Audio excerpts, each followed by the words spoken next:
મિત્રો, આ કહાનીને ધ્યાનથી સાંભળજો, કારણ કે તે તમારી જિંદગી પર કામ આવશે.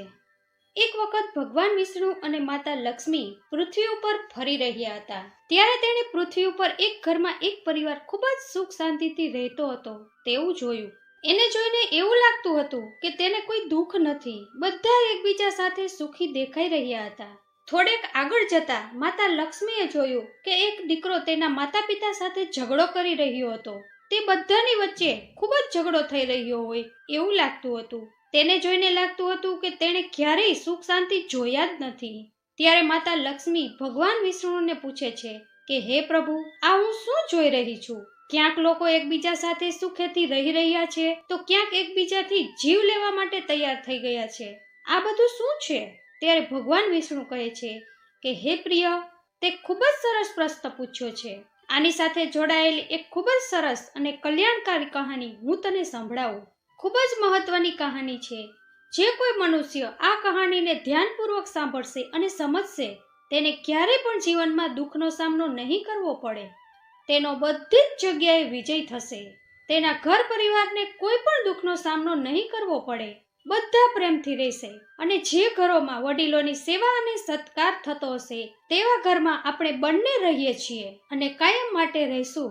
પછી માતા લક્ષ્મી કહે છે કે તમે તે કહાની સંભળાવો, હું તેને ખૂબ જ ધ્યાનથી સાંભળીશ. ત્યારે ભગવાન વિષ્ણુ કહે છે કે એક વખતની વાત છે. એક ગામમાં એક વેપારી રહેતો હતો. તે જે કોઈ પણ ગામમાં વેપાર કરવા જતો ત્યાં તેને સફળતા મળતી હતી. તે જીવનમાં ક્યારેય હાર્યો ન હતો અને તેને વેપાર ખૂબ જ ઝડપથી ચાલતો હતો. તેમાં તે દિવસે ને દિવસે પ્રગતિ કરતો જતો હતો.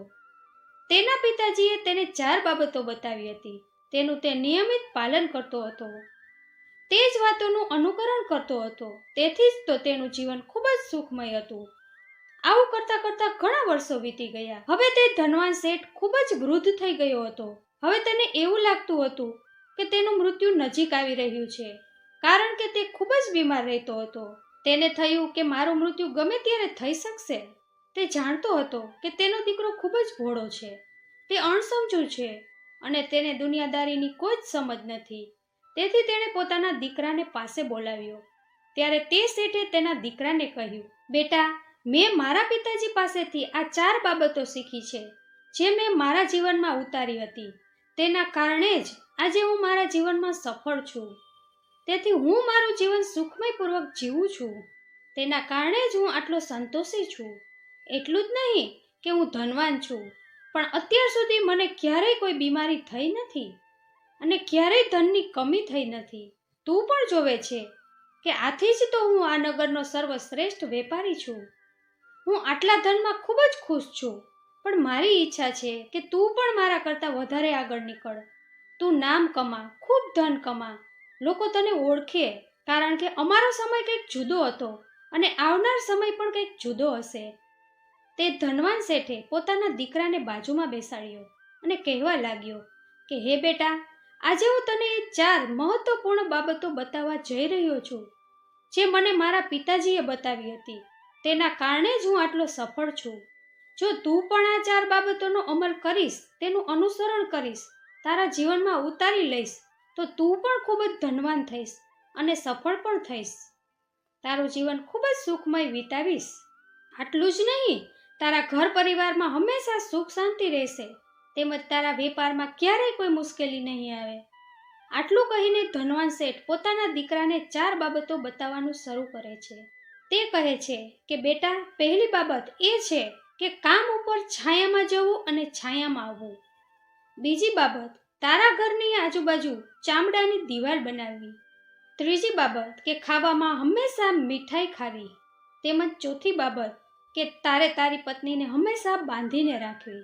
તેના દીકરાએ પણ તેના પિતાજીની આ વાત ધ્યાનથી સાંભળી અને કહ્યું કે પિતાજી, તમે આવી વાતો કેમ કરી રહ્યા છો? તમારે મારી સાથે હજી તો રહેવાનું છે. હજી તો તમારી ઉંમર પણ થઈ નથી.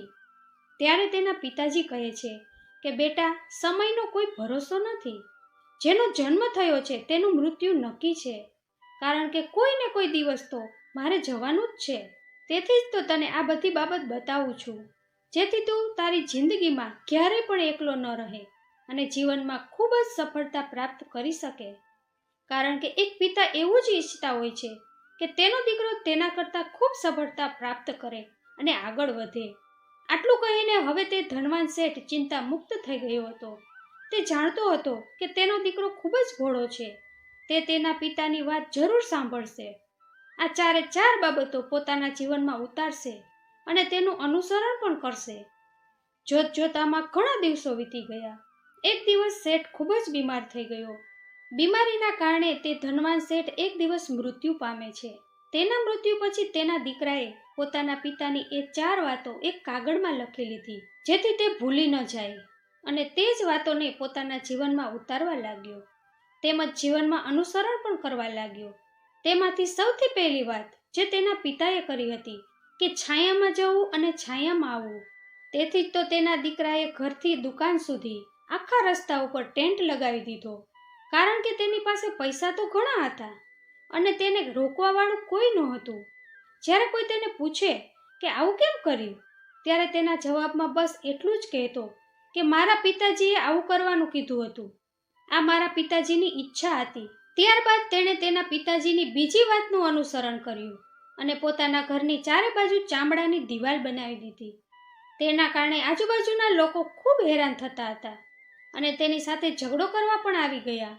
ઘણા લોકોએ તો ત્યાં સુધી કહી દીધું કે તે આવું શા માટે કર્યું? આ ચામડામાંથી ખૂબ જ દુર્ગંધ આવે છે, તેનાથી અમને તકલીફ પડે છે, તેને આજે જ કાઢી નાખ. પરંતુ તેનું કોઈ કંઈ જ બગાડી ન શક્યું, કારણ કે તેની પાસે ખૂબ જ પૈસા હતા. તેથી કોઈ તેનો વધારે વિરોધ ન કરી શક્યા. પરંતુ તે દીકરાએ મનમાં નક્કી કરી લીધું હતું કે તે તેના પિતાની કોઈ પણ વાત ટાળશે નહીં. તેના પિતાને ખૂબ જ પ્રેમ કરતો હતો. તે બાબતનો સાચો અર્થ ન જાણ્યો અને પોતાની જિંદગી બરબાદ કરી લીધી. તેના પિતાએ તેને ત્રીજી વાત કીધી હતી કે ખાવામાં મીઠું કરીને ખાજે, જેના કારણે તે પોતાની પત્ની પાસે દરરોજ કંઈક મીઠાઈ બનાવડાવતો હતો. ક્યારેક હલવો બનાવડાવતો, ક્યારેક ગુલાબજાંબુ બનાવડાવતો. આવી રીતે દરરોજ કંઈક નવીન નવીન મીઠાઈ બનાવડાવતો. અને તેના પિતાએ તેને ચોથી વાત કીધી હતી કે તારી પત્નીને હંમેશા બાંધીને રાખજે, જેના કારણે તે દરરોજ પોતાની પત્નીને દોરડાથી બાંધીને રાખતો હતો. આમ કરતાં કરતાં ઘણા દિવસો વીતી ગયા અને શેઠના દીકરાનું જીવન બરબાદ થવા લાગ્યું, કારણ કે તેને પોતાના પિતાની બધી બાબતનો ખોટો અર્થ કાઢ્યો હતો. તે એ અનુસાર પાલન કરતો હતો. હવે લોકો તે શેઠને પણ ગાળો આપતા હતા કે તે પિતા કેવા છે, તેણે પોતાના દીકરાને આવી ખોટી સલાહ આપી છે. તે લોકોને પણ એ બાબતનું સાચું જ્ઞાન સમજાયું ન હતું. જોત જોતામાં તેનો આટલો મોટો વેપાર પણ ભાંગી પડવા લાગ્યો. તેને ત્યાં ગ્રાહકોની સંખ્યા ઘટવા લાગી, કારણ કે તેનું જ્યારે પણ મન થતું ત્યારે જ દુકાને જતો અને જ્યારે તેનું મન થતું ત્યારે દુકાનેથી ઘરે આવી જતો. તે દીકરાને પોતાના પિતાજીના વેપારમાં મન નહોતું લાગતું, તેથી તેના ગ્રાહકો પણ તેનાથી નારાજ રહેવા લાગ્યા. એક એક કરતા બધા ગ્રાહક તેને છોડીને જતા રહેતા હતા. ધીરે ધીરે તેનો વેપાર ઊભો રહી ગયો. જે વેપારને ઊભો કરવામાં તેના પિતાજીએ રાત દિવસ મહેનત કરી હતી, તે વેપારને તેણે થોડાક જ મહિનામાં પૂરેપૂરો બરબાદ કરી નાખ્યો. હવે તેનો ધંધો પૂરેપૂરો બંધ થઈ ગયો હતો, જેના કારણે તે ખૂબ ચિંતામાં રહેતો હતો. તેની પાસે તેણે પોતાના ઘરની ચારે બાજુ ચામડાની દિવાલ બનાવી દીધી હતી. તેથી તેના આજુબાજુના બધા પાડોશીઓ તેનાથી કંટાળીને બીજે ચાલ્યા ગયા હતા. તેથી તે દીકરો એકલો થઈ ગયો હતો. તેની આજુબાજુમાં કોઈ રહેતું ન હતું. ચામડાની દુર્ગંધના કારણે તેના ઘરે કોઈ પણ આવતું પણ ન હતું, ત્યાં સુધી કે તેના મિત્ર અને સગા સંબંધી પણ આવતા બંધ થઈ ગયા. હજી પણ તેને સમજાતું ન હતું કે આ શું થઈ રહ્યું છે. તે હંમેશા પરેશાન રહેવા લાગ્યો અને તે હંમેશા ખાવામાં મીઠાઈ જ ખાતો.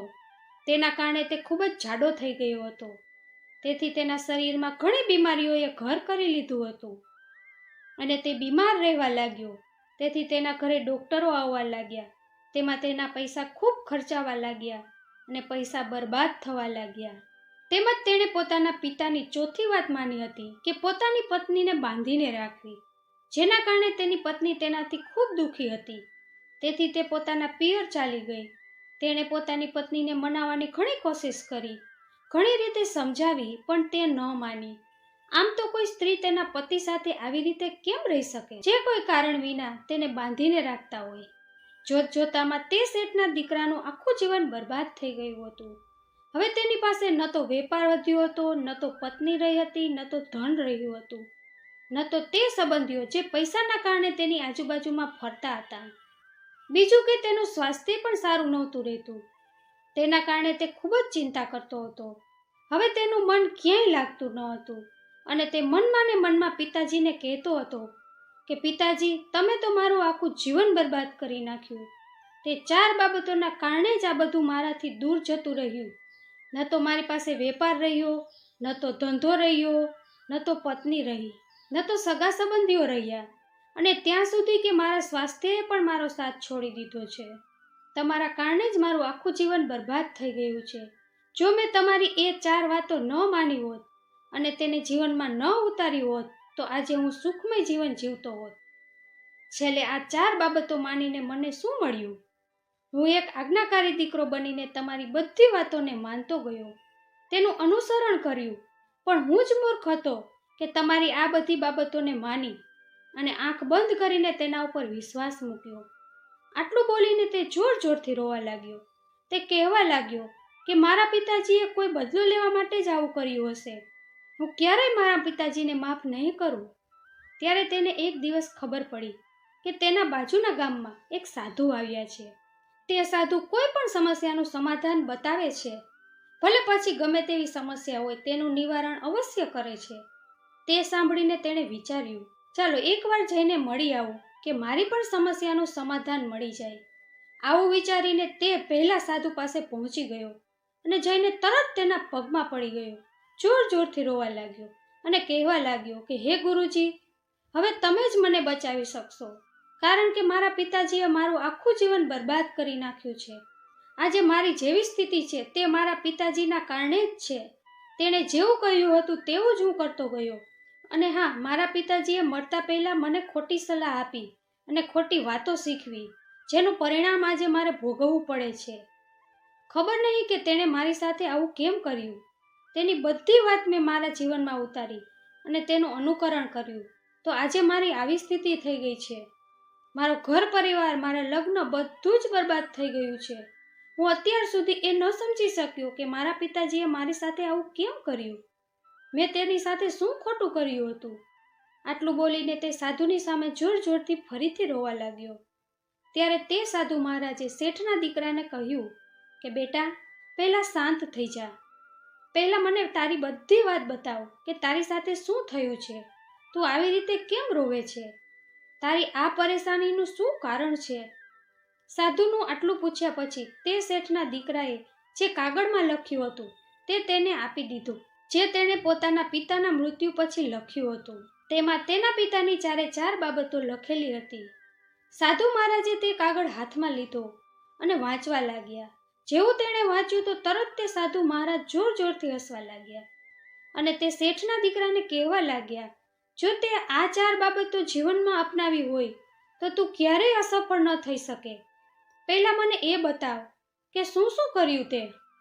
ત્યારે તે શેઠનો દીકરો કહે છે કે સૌથી પહેલા મારા પિતાજીએ કહ્યું હતું કે છાયામાં જવું અને છાયામાં આવવું. તેથી મેં મારા ઘરથી દુકાન સુધી ટેન્ટ લગાવી દીધો, કારણ કે મારી પાસે પૈસા તો ઘણા હતા. મને કોઈ રોકવાવાળું પણ ન હતું.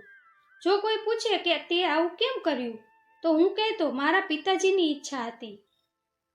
ત્યાર પછી મેં મારા પિતાજીની બીજી વાતનું અનુસરણ કર્યું કે મારા ઘરની 4 બાજુ ચામડાની દિવાલ કરી દીધી, જેના કારણે આજુબાજુના લોકો ખૂબ ગુસ્સે થયા.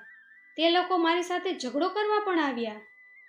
કેટલાક લોકોએ તો એ પણ કહ્યું કે તે આવું શા માટે કર્યું. આ ચામડામાંથી ખૂબ જ દુર્ગંધ આવે છે, તેનાથી અમને ખૂબ પરેશાની થાય છે, તેને તું આજે જ કાઢી નાખ. પણ તે મારું કંઈ ન બગાડી શક્યા, કારણ કે મારી પાસે ખૂબ જ પૈસા હતા. તેથી તે લોકો વધારે સમય મારો વિરોધ ન કરી શક્યા. અને મેં પણ મન બનાવી લીધું હતું કે હું મારા પિતાની બધી બાબતનું અનુસરણ કરીશ. હું મારા પિતાની બધી જ વાતોને માનતો હતો, કારણ કે હું તેને ખૂબ જ ઇજ્જત કરતો હતો. મારા પિતાએ ત્રીજી વાત કીધી હતી કે ખાવામાં મીઠાઈ બનાવીને ખાવું. તેથી હું મારી પત્ની પાસે મીઠાઈ બનાવડાવતો અને દરરોજ તે જ ખાતો હતો. અને મારા પિતાએ ચોથી વાત કીધી હતી કે તારી પત્નીને હંમેશા બાંધીને રાખવી. આથી હું મારી પત્નીને દરરોજ બાંધીને રાખતો હતો. આમ ને આમ થોડા દિવસો વીતી ગયા અને મારું જીવન બરબાદ થવા લાગ્યું. હવે તે શેઠના છોકરાની વાતો સાંભળીને સાધુ મહારાજ ખૂબ જ જોર જોરથી હસવા લાગ્યા અને કહેવા લાગ્યા કે બેટા, તું કેટલો મોટો મૂર્ખ છે. તને તારા પિતાએ તો દુનિયાનું બધું જ જ્ઞાન આપી દીધું હતું. તું તેને સમજી ન શક્યો અને સાચી રીતે પાલન ન કરી શક્યો, અને વળી કહે છે કે તને તારા પિતાએ ખોટો રસ્તો બતાવ્યો છે, ખોટો સંદેશો આપ્યો છે. તારા પિતાજી તો તારી પરીક્ષા લેવા ઈચ્છતા હતા, તો તેની વાતોને સમજી શકે છે કે નહીં, અને તું તેની વાતોનો સાચો અર્થ કાઢે છે કે નહીં, તે જાણવા ઈચ્છતા હતા. જો તે ઈચ્છતા હોત તો તે તને વાતનું બરાબર જ્ઞાન આપી શકતા હોત, પણ તે ઈચ્છતા હતા કે તે વાતોનું જ્ઞાન તું પોતે જ જાણ અને સમજ કે તે વાતનો અર્થ શું છે. હવે તો એવું લાગે છે કે તારી બુદ્ધિ બિલકુલ ભ્રષ્ટ થઈ ગઈ છે. તારાથી મોટો મૂર્ખ આ દુનિયામાં મેં આજ સુધી જોયો નથી. જેની પાસે આટલું બધું જ્ઞાન હોય તે આટલી મોટી મૂર્ખાઈ ભર્યું કામ કેમ કરી શકે? તારી પાસે કોઈ જ્ઞાન જ નથી અને તે ક્યારેય જ્ઞાન મેળવ્યું પણ નથી. જો તું આ વાતનો સાચો મતલબ જાણી શક્યો હોત તો તું તારા પિતાજીની જેમ અત્યારે સફળ વ્યક્તિ હોત અને તારું જીવન સુખમય રીતે પસાર થતું હોત. પરંતુ તું એટલો મોટો મૂર્ખ છે કે તે તારા પિતાની વાતનો ખોટો મતલબ કાઢ્યો છે. તે વાતના મતલબ વિશે તે ક્યારેય વિચાર્યું પણ નથી. તેણે જેવું કહ્યું તેવું જ તું કરવા લાગ્યો. જો તને તે વાતના મતલબની ખબર ન પડતી હોત તો કોઈ જ્ઞાનીને પૂછ્યું હોત તો તે બધું બરાબર તને સમજાવે. ત્યારે તે શેઠનો દીકરો કહે છે કે હે ગુરુજી, તમે શું કહેવા માંગો છો કે હું મારા પિતાની વાતને સાચી રીતે સમજી શક્યો નથી? શું તેમાં કંઈ સમજવા લાયક છે? તેણે તેમાં ચોખ્ખું જ બતાવ્યું હતું અને મેં તે પ્રમાણે જ કર્યું છે. એમાં મેં ખોટું શું કર્યું છે? ત્યાર પછી ગુરુજી ફરીથી એકવાર હસ્યા અને તે શેઠના દીકરાને કહે છે કે હે બેટા, આ જે વાત લખી છે તેની પાછળ એક ગાઢ રહસ્ય છે. તેને તું સમજી શક્યો નથી. તેના કારણે જ તે આ મૂર્ખાઈ ભર્યું કામ કર્યું છે અને તારી જિંદગીને બરબાદ કરી નાખી છે. પણ હજી કંઈ બગડ્યું નથી. હજી તારી પાસે સમય છે. તું ફરીથી પણ મહેનત કરીને પહેલા જેવી સફળતા અને સુખમય જીવન બનાવી શકે છે. ત્યારે તે શેઠનો દીકરો ગુરુજીને કહે છે કે હે ગુરુજી, તમે કૃપા કરીને મને તે 4 બાબતોનો મતલબ સમજાવો. છેલ્લે તે 4 બાબતોનો અર્થ શું છે? ત્યારે ગુરુજી કહે છે કે તારા પિતાજીએ કહ્યું હતું કે કામ ઉપર છાયામાં જવું અને છાયામાં આવવું. તેનો મતલબ એ છે કે તારે સૂર્ય ઉગે તે પહેલા દુકાને જવું અને સૂર્ય આથમે પછી જ ઘરે આવવું, જેથી વધારેમાં વધારે સમય કામ પર આપી શકાય. તું તે કામને સારી રીતે સમજી શકે અને સારી રીતે કરી શકે. તે કામને વધારવામાં તું તારી બુદ્ધિનો ઉપયોગ કરી શકે અને તે કામને તું ખૂબ વધારી શકે. તે તો તેનો ખોટો મતલબ કાઢ્યો અને તેના બદલે તે ઘરથી દુકાન સુધી આખા રસ્તામાં ટેન્ટ લગાવી દીધો, જેનાથી તું છાયામાં જઈ શકે અને છાયામાં આવી શકે. હવે તું જ મને બતાવ કે તે તારા પિતાજીની વાતનો સાચો મતલબ કાઢ્યો કે ખોટો મતલબ કાઢ્યો. આ સાંભળીને શેઠનો દીકરો જોર જોરથી રોવા લાગ્યો અને કહેવા લાગ્યો કે હે ગુરુજી, આમાં મારી જ ભૂલ હતી. મેં મારા પિતાની વાતનો ખોટો અર્થ કાઢ્યો છે, જેના કારણે આજે હું પૂરેપૂરો બરબાદ થઈ ગયો છું. હું જ મોટો મૂર્ખ હતો. મારા પિતાજીએ તો આટલું બધું મહત્વપૂર્ણ જ્ઞાન આપ્યું હતું. તે તો હીરા હતા, પણ મેં જ તેને પથ્થર સમજી લીધા હતા. આગળ શેઠનો દીકરો ગુરુજીને કહે છે કે બીજી વાત શું છે તેનો અર્થ મને સમજાવો. ગુરુજીએ સમજાવતા કહ્યું કે ચામડાની દિવાલ બનાવજે. એનો અર્થ એ થયો કે તું તારા ઘરમાં કૂતરો કે બિલાડીને પાળજે. તું તારા ઘરમાં કૂતરો કે બિલાડી પાડી રાખીશ તો તે તારા ઘરનું ચારે બાજુથી રક્ષણ કરશે, જેના કારણે તારી બધી સંપત્તિ સુરક્ષિત રહી શકશે અને તું દુકાન પર સારી રીતે ધ્યાન આપી શકીશ, સારી રીતે પ્રગતિ કરી શકીશ. અને આ સિવાય એ પણ છે કે તારા ઘરે કોઈ ચોર આવીને તારી સંપત્તિ લઈ પણ ન જઈ શકે. ચામડાની દિવાલ કરવાનો મતલબ આ જ છે, પણ તે તો તેનો મતલબ કંઈક બીજો જ કરી નાખ્યો. તે તો તારા ઘરની ચારે બાજુ ચામડાની દિવાલ બનાવી નાખી, જેના કારણે આજુબાજુમાં ગંદકી ફેલાઈ ગઈ. તારા આજુબાજુના લોકો પણ ત્યાંથી બીજે રહેવા ચાલ્યા ગયા, ત્યાં સુધી કે તારા મિત્રો અને સગા સંબંધીઓ પણ તારા ઘરે આવતા બંધ થઈ ગયા. હવે હાલત એ થઈ ગઈ કે તારા ઘરે ન તો કોઈ આવે છે કે ન તો કોઈ જાય છે. તેના કારણે લોકો તને પસંદ કરતા નથી. આ પણ એક બરબાદીનું કારણ છે. શેઠનો દીકરો કહે છે કે હે ગુરુજી, આ બધું તો ઠીક છે, પણ ખાવામાં મીઠું ખાઈને ખાવું એનો મતલબ શું છે? શું મેં તેનો પણ અર્થ ખોટો કાઢ્યો છે? મારા પિતાના કહ્યા પ્રમાણે મેં ખાવામાં મીઠાઈ બનાવડાવી અને દરરોજ ખાઉં છું, અને આ જુઓ હું કેટલો જાડો થઈ ગયો છું, જેના કારણે મને ઘણી બીમારીઓ થઈ ગઈ છે. શું આ વાતને પણ ખોટી સમજતો હતો? ત્યારે સાધુ મહારાજે કહ્યું કે હા બેટા, તે વાતનો પણ તે ખોટો મતલબ કાઢ્યો છે. મીઠું કરીને ખાવું એનો મતલબ એ છે કે જ્યારે તને ખૂબ વધારે ભૂખ લાગે ત્યારે જ ભોજન કરવું, ન તો પહેલાં ખાવું ન તો પછી ખાવું. એટલે કે તને ખાવાનું મળે છે અને તને ભૂખ ન લાગી હોય તો તું તે ભોજનની ક્યારેય કદર નહીં કરી શકે. તે રોટલી તને ક્યારેય મીઠી નહીં લાગે. પછી ભલે તે ભોજન ગમે તેટલું સ્વાદિષ્ટ કેમ ન હોય, તું તેની કદર કરી શકીશ નહીં, તું તેનું સન્માન પણ કરી શકીશ નહીં. જો કોઈને ખૂબ જ ભૂખ લાગી હોય અને તેની સામે સુકાયેલી રોટલી પણ જો એને આપીએ તો તે સ્વાદિષ્ટ ભોજન કરતાં પણ તેને મીઠી લાગશે. તે પ્રેમપૂર્વક ખાય છે, તેનો આદર કરે છે અને તેનું સન્માન પણ કરે છે. તે રોટલી તેને મીઠી લાગે છે એટલા માટે જ તારા પિતાજીએ તને મીઠું કરીને ખાવાનું કહ્યું હતું, જેનાથી તારું સ્વાસ્થ્ય પણ સારું રહેશે.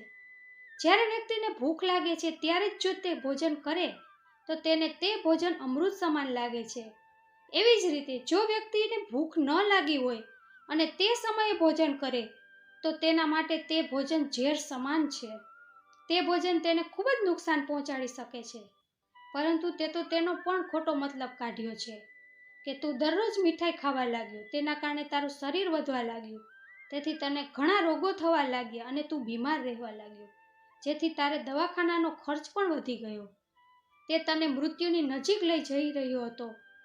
આથી જ્યારે તને ભૂખ લાગે ત્યારે જ તારે ભોજન કરવું, તે જ ફાયદાકારક રહેશે અને તારા શરીરને નિરોગી રાખવા માટે ઉપયોગી બનશે. જ્યારે તને ભૂખ ન લાગી હોય એવા સમય પર તારે ભોજન ન કરવું, તે તારા માટે નુકસાનકારક થશે. આ તારી ત્રીજી ભૂલ હતી, જેના કારણે તારું જીવન બરબાદ થઈ ગયું છે. ત્યાર પછી શેઠનો દીકરો કહે છે કે ચોથી વાત તો સમજાઈ જાય તેવી જ છે. એમાં સીધે સીધું લખ્યું છે કે પત્નીને બાંધીને રાખવી. આનો અર્થ મેં ખોટો કાઢ્યો છે? ત્યારે ગુરુજી કહે છે કે હા બેટા, આનો અર્થ પણ તે ખોટો કાઢ્યો છે. પત્નીને બાંધીને રાખવી એનો અર્થ એ નથી કે તેને દોરી વડે બાંધી રાખવી, પણ તેનો અર્થ એ છે કે તમારા બંને પતિ પત્ની વચ્ચે કોઈ પણ બનાવ બની જાય, ગેરસમજ ઊભી થઈ જાય તો પત્ની ઉપર હાથ ન ઉપાડવો. જ્યારે એક સ્ત્રીનો સંબંધ પતિ સાથે બંધાય છે ત્યારે તે એક સંબંધમાં બંધાઈ જાય છે અને તે પોતાના સંબંધને સારી રીતે નિભાવવાનો પૂરેપૂરો પ્રયત્ન કરે છે. આવી રીતે બંને વચ્ચે જ્યારે પણ ઝઘડો થઈ જાય ત્યારે તું તેનો હાથ ન છોડે તો તે સ્ત્રી ક્યારેય તને છોડીને ન જાય. આનો અર્થ એ નથી કે તું તારી પત્ની ઉપર અત્યાચાર ન કર. તારા પિતાજી સમજવા ઈચ્છતા હતા કે જે કોઈ વ્યક્તિ તારી સાથે સંબંધમાં જોડાય છે તે તારી સાથે ઝઘડો થઈ જાય તો પણ પછીથી તને નુકસાન ન પહોંચાડી શકે, તે તારી સાથે કંઈ ખોટું ન કરી શકે અને તારો ફાયદો ન ઉઠાવી શકે. તારા સંબંધને બાંધીને રાખવો, છૂટો ન મૂકી દેવો, નહીંતર તે તારા હાથમાંથી નીકળી જશે. આપણામાંથી વધારે પડતા લોકો આ જ ભૂલ કરે છે. તે પોતાના નવા સંબંધને સમય નથી આપતા, જેના કારણે તેનો સંબંધ મજબૂત થતો નથી. તેના કારણે જ તે પોતાના સંબંધને બાંધી શકતા નથી. તે પણ આ જ ભૂલ કરી છે, તારી પત્નીને બાંધીને રાખવાની. હવે તે તને કેવી રીતે માફ કરી શકે? તેથી જ તો તે તને છોડીને ચાલી ગઈ છે. તે તારી પત્ની સાથે કર્યું છે એવું કે જે માફીને લાયક નથી, કારણ કે પતિ પત્નીનો સંબંધ એકબીજા સાથે જોડાયેલો હોય છે.